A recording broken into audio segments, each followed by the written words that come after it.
লীলা সংকীর্তন প্রারম্ভে আমি বাঁকুড়া জেলা শালতোড়া থেকে আগত অতি সামান্য একজন কীর্তন গায়ক। কীর্তনিয়া বলবো না বাবা, কারণ যারা প্রকৃত কীর্তনিয়া বা ভজনিয়া হবেন তারা কোনোদিনও টাকার বিনিময়ে কীর্তন করবেন না। আপনি কোনো প্রকৃত বৈষ্ণবের কুটিরে যান, আপনি কোনো প্রকৃত মহাত্মার কুটিরে যান, আপনি কোনো প্রকৃত কীর্তনিয়ার কুটিরে যান, সেই কীর্তনিয়াকে গিয়ে বৈষ্ণবকে গিয়ে পরে যদি বলেন প্রভু আপনার কাছে দুটো কৃষ্ণ কথা শুনবো, তিনি সঙ্গে সঙ্গে বলবেন চলুন আমার সঙ্গে কৃষ্ণ কথা শুনবেন। যেই না শোনা হয়ে গেল, তারপর আপনি যদি সেই বৈষ্ণবকে গিয়ে পরে বলেন প্রভু আপনার কাছে তো কৃষ্ণ কথা শুনলাম, তার দরুন আপনাকে পারিশ্রমিক কত দিতে হবে, সঙ্গে সঙ্গে বলবে আমার কুটির থেকে বেরিয়ে যাও।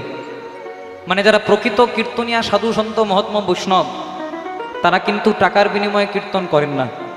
তাই নিজেদেরকে কীর্তনিয়া বলবো না, অতি সামান্য একজন কীর্তন গায়ক অনুরাগ চ্যাটার্জি এবং আমার ক্ষুদ্র কীর্তন সম্প্রদায়ের পক্ষ থেকে জানাই জাতি ধর্ম বর্ণ স্ত্রী পুরুষ নির্বিশেষে সকল কৃষ্ণ ভক্তের চরণে অনন্ত কোটি দণ্ডবত। তৎপর জানাই আমার পিতা শ্রী গুরু কীর্তন গায়ক শ্রী সব্যসাচী চ্যাটার্জি মহাশয়ের চরণে অনন্ত কোটি দণ্ডবত প্রণাম। ইতিপূর্বে আপনারা সকাল থেকে অনেক কীর্তন শুনেছেন। সকালে প্রথমে সম্ভবত গৌর গোপাল ব্রহ্মচারী মহাশয় আপনাদেরকে কীর্তন শুনিয়েছেন। তারপরে দক্ষিণ 24 পরগনার গর্ব কৃষ্ণপদ হালদার মহাশয় তিনি আপনাদেরকে কীর্তন শুনিয়েছেন। তারপরে আপনাদের বীরভূম জেলার গর্ব, সামনেই বীরভূম, কৃষ্ণদাস মুখার্জি মহাশয় আপনাদেরকে কীর্তন পরিবেশন করিয়েছেন। তা যেখানে বড় বড় জাহাজ চলে বাবা সেখানে ভেলার কোনো দাম থাকে না। জয় রাধে। তাই এত বড় বড় জাহাজ পেরিয়ে যাওয়ার পর শেষে ছোট্ট ভেলাটাকে দিয়েছে। তাই জানি না কি শোনাবো কি গাইবো, তাই কিঞ্চিত কিঞ্চিত চরণ ধুলা মস্তকে দেবেন, কারণ এত রাত্রি জেগে বসে আছেন তো আপনাদের ঝুলিতে কিছু হলেও যেন দিয়ে যেতে পারি। জয় রাধে। আপনাদের মতো ভক্তবৃন্দের চরণ ধীরে শ্রদ্ধার্য করে আজকে আমরা ভক্ত সমাজে ভগবত তত্ত্ব আস্বাদন করব। মহাজন বললেন বৈষ্ণব হইয়া হও নিরভিমান, জীবে দানিবে সম্মান জানিবে কৃষ্ণ অধিষ্ঠান। মানুষে সম্মান দিলে সে সম্মান ঈশ্বরে মেলে, এ কথা সর্বশাস্ত্রে গায় কবি চণ্ডীদাস যিনি আমাদের শিখিয়েছেন তিনি, সবার উপরে মানুষত্ব তাহার উপরে নাই। ভগবান কোথায় থাকেন মা? কোনো মন্দিরে না। ভগবান কোনো মন্দিরে থাকেন না, ভগবান কোনো মসজিদে থাকেন না, ভগবান কোনো গুরুদ্বারায় বা চার্চে থাকেন না। তাহলে ভগবান থাকেন কোথায়? প্রতিটি জীবের হৃদয় মন্দিরে। তার প্রমাণ একদিন নারদমুনি ভগবানকে প্রশ্ন করলেন প্রভু তুমি কোথায় থাকো? ভগবান উত্তর দিলেন নারদ নাহং তিষ্ঠামি বৈকুণ্ঠে যোগিনং হৃদয়েন চো মদ ভক্তা যত্র গায়ন্তি তত্র তিষ্ঠামি হে নারদ। মানে আমি বৈকুণ্ঠে থাকি না, যোগিনং হৃদয়েন চো আমি যোগীদের হৃদয়েও থাকি না। তাহলে ভগবান থাকেন কোথায়? ভগবান বললেন মদ ভক্তা যত্র গায়ন্তি, মানে যেখানে আমার ভক্তরা প্রাণ ভরে দুটি বাহু তুলে আমার নাম কীর্তন করেন নিতাই গৌর প্রেমানন্দে হরি বল, তত্র তিষ্ঠামি হে নারদ, আমি সেখানেই থাকি। তাহলে যেখানে হয় ভগবানের নাম, ভগবান সেখানেই করেছেন পূর্ণ অধিষ্ঠান। ও মা, একেই তো 9টার সময় আমি ফাঁকা মাঠে গোল দিতে এসেছি। জয় রাধে। একে তো ফাঁকা মাঠ, তাতে গোল দিতে হবে। জয় রাধে। ভর্তি মাঠও নাই, একটু মন দিয়ে শুনতে হবে যতজন আছেন। তাই চলুন বিশেষ কোনো দেরি করব না, নিয়ম অনুসারে যিনি সংকীর্তনের পিতা শ্রীমন মহাপ্রভু, যার জন্য আজকে আমরা গায়ে গা লাগিয়ে জাতিভেদ প্রথা বাদ দিয়ে একসঙ্গে হরিনামে হাত তুলছে আনন্দ করছি, তাকে আহ্বান করব। সবাই মিলে আমার সঙ্গে দুটি বাহু তুলে গাইবেন আমাদের গৌর এলো রে সোনার নদিয়ায়। ছোট্ট কথা বলি মায়েরা, এই গানটি আপনারা অনেকেই শুনেছেন। এই গানটি কীর্তনে যিনি প্রথম এনেছিলেন আমার পিতা শ্রী গুরু কীর্তন গায়ক শ্রী সব্যসাচী চ্যাটার্জি মহাশয়, আমাদের নিজস্ব ঘরানার কীর্তন। আমাদের গৌর এলো রে এই সোনার নদিয়ায় উলুধ্বনি, মানে একবার প্রেম সে উলুধ্বনি দিয়ে হরির ধ্বনি নিতাই গৌর হরি বল, শব্দ শোনা যায় আমাদের গৌর এলো রে, আমাদের গৌর এলো রে সোনার নদিয়ায়,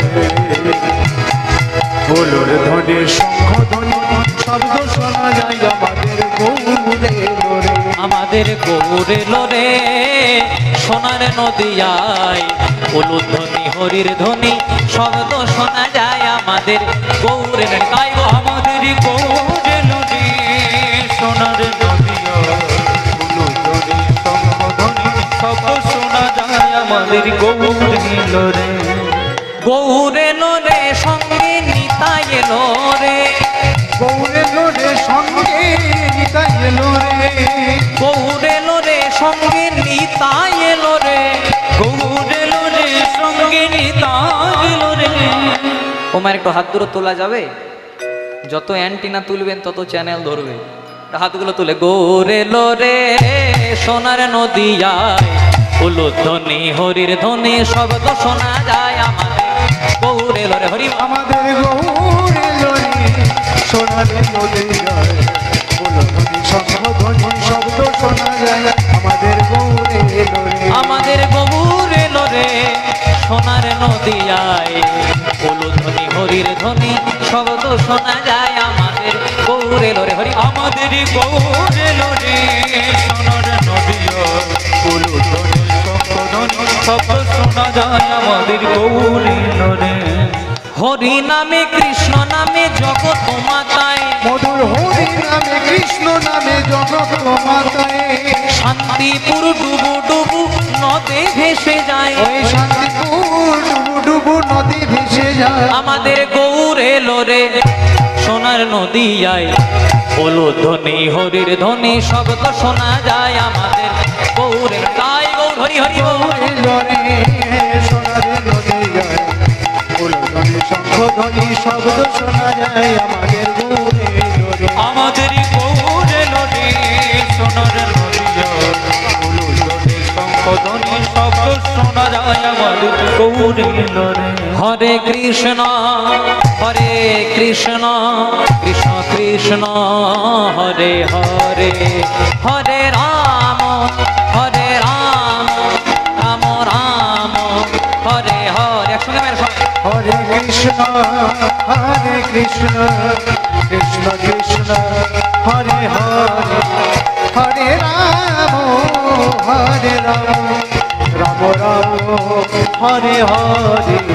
হরে কৃষ্ণ কৃষ্ণ কৃষ্ণ হরে হরে, হরে রাম রাম রাম হরে হরে। হরে কৃষ্ণ কৃষ্ণ কৃষ্ণ হরে হরে, হরে রাম রাম হরে হরে। হরে কৃষ্ণ কৃষ্ণ কৃষ্ণ হরে হরে, হরে রাম রাম রাম হরে হরে। হরে কৃষ্ণ কৃষ্ণ কৃষ্ণ হরে হরে, হরে রাম রাম রাম হরে হরে। হরি বল হরি বল হরি বল হরি বল। তাই গৌর হরি বল।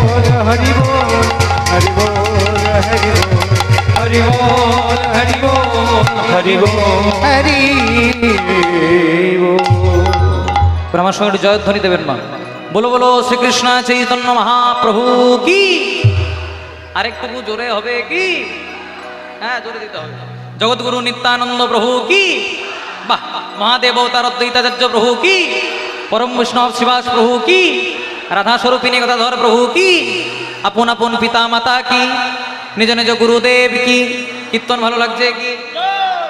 ঠিক আছে, খুব সুন্দর জায়গাতে আছে, মন দিয়ে শুনতে হবে। তাই প্রথমে একটু ছোট্ট করে গৌরচন্দ্রিকা, কারণ কথায় আছে হেন নিতাই দিনে ভাই, রাধা কৃষ্ণ পাইতে নাই, দৃঢ় করে ধরো তোমরা নিতাইয়ের উপায়। মানে নিতাই গৌর পাদপদ্ম আস্বাদন না করলে কোনোদিনও ব্রজে বা বৃন্দাবনে যাওয়া যায় না। মনে করুন কেউ গরমে ছুটি পেয়েছেন, সামার ভ্যাকেশন পেয়েছেন, চিন্তা করলেন একবার বৃন্দাবন বেরিয়ে আসে, কিন্তু প্রথমে বৃন্দাবনে যাবেন না। প্রথমে নবদ্বীপে যান, গৌর কৃপাটা পেয়ে আসুন, তবে আপনি বৃন্দাবনে যাবেন। দেবেন মাধ্যমিক পরীক্ষায় পাশ না করলে কিন্তু উচ্চ মাধ্যমিক পরীক্ষায় বসতে দেওয়া হয় না।